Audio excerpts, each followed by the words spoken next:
Welcome to our channel. Today we how to transfer 401k after leaving a job with Schwab step by step clearly. To transfer your 401k after leaving your job with Schwab, start by gathering your account information. Log into your Schwab account on their website. Locate your 401k account details. Review your balance and investment allocations to understand your current holdings. Research your options for transferring your 401k. You can choose to roll it over into an individual retirement account, or IRA, or transfer it to your new employer's plan if applicable. If opting for an IRA rollover, select a financial institution that meets your needs. Open an IRA account with the chosen financial institution if you haven't done so already.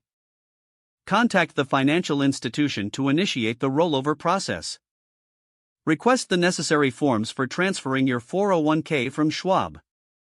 Fill out the forms with your personal details and account information.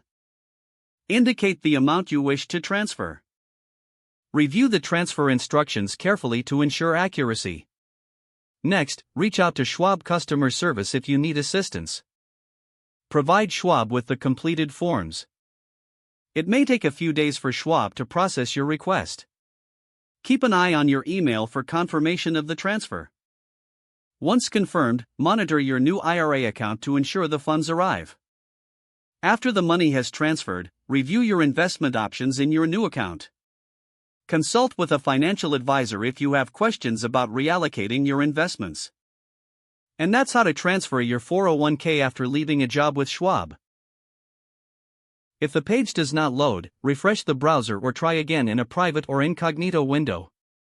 Make sure you are using the correct email address, then retype it carefully to avoid small typos.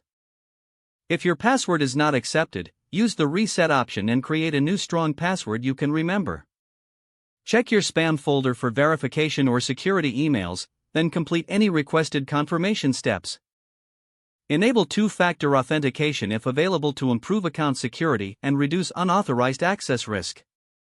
After signing in, review your profile details so your contact information and settings are accurate and current. If you see an error message, note it down and try again after restarting your device and internet connection. Don't forget to like this video and subscribe to our channel for more step-by-step tech guides.